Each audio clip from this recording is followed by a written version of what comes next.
Man, for the third season of GameRaveTV, I don't know what to do. Man, I gotta bring my A game.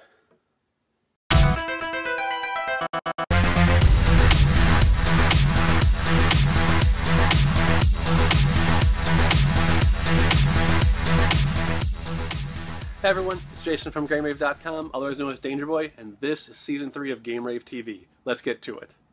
So, obviously, letter A is our choice for the letter legacy this episode, and come to find out, A is surprisingly diverse in what you can find in there. You've got the Armored Core series, you've got the Arc the Lad RPG series, you've got the Ace Combat series, you've got 5 different arcade game compilations, both of the Midway Williams and the Atari collection. So it was really nifty to go through this letter and try and figure out what works and what didn't work. Obviously, there are also 2D and 3D games involved. There are just some really gorgeous 2D games, especially like Arc the Lad Collection. You've got Alundra, probably the best Zelda clone you've ever played, next to Notopia on the TurboGrafx. You also have Adventures of Lomax, based on the Lemmings series, but it's actually a 2D side-scroller like Rayman with a bunch of cool, nifty plays off of his Lemming abilities like climbing and blocking and so forth. There are also some really good 3D surprises like Action Man Operation Extreme and Auto Destruct. Auto Destruct I've actually covered before in the actual review. Imagine Twisted Metal but with a purpose. The game did have its faults here and there, but if you can forgive those, it was actually a pretty decent game. As well as Action Man Operation Extreme. Despite it being a license for a toy and a cartoon series, the game's actually really well done. It was like Micro Machines and Metal Gear got together and had a weird baby. Definitely check it out. It's actually one of the best graphically looking games I've ever seen for the PlayStation 2. Just very sharp, vibrant, really cool stuff. And of course, every letter does have its downfalls. There are some icky ones here and there, like the Austin Powers pinball game, but there's also the Army Men series. Now, that series takes a lot of flack, no pun intended. And while there surely are some turds in there, I do have to give a shout. Air Attack 1 and 2 for the Army Men games, if you love or have ever played like Nuclear Strike or Soviet Strike or the Strike series on the Genesis and Super Nintendo, those games are phenomenal. I mean, they're literally a direct ripoff of Soviet and Nuclear Strike, but if you can forgive that, stealing, so to speak, they're really, really good games and you should play them. Definitely check it out.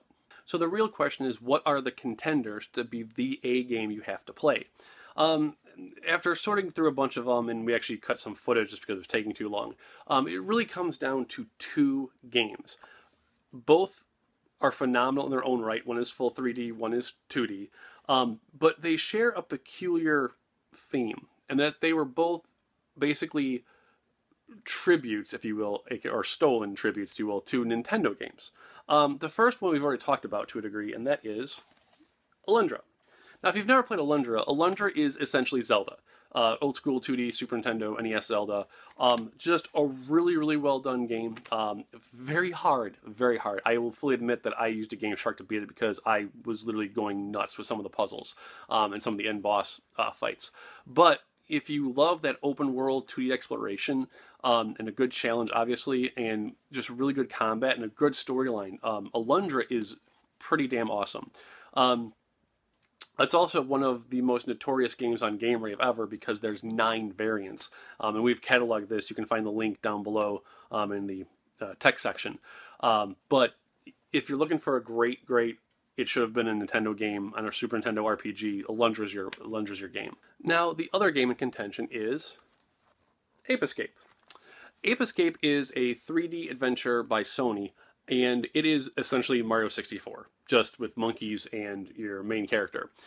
What made Ape Escape interesting, and more than just a Mario clone per se, was the fact that this was the game that basically dragged the DualShock into play, kicking and screaming. You literally had to have a DualShock controller to play this game.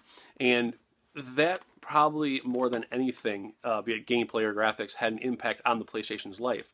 Because from that day forward, most people, especially if they had to play this game, did not only own a DualShock, but that set the tone for all the next systems coming out. PlayStation 2, PlayStation 3, Xbox 360, original Xbox, all of them had the DualShock controllers with the 2 joysticks.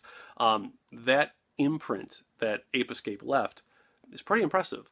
So the question is, between the 2 games, which one wins? So the letter A game you have to play on the PlayStation is Ape Escape.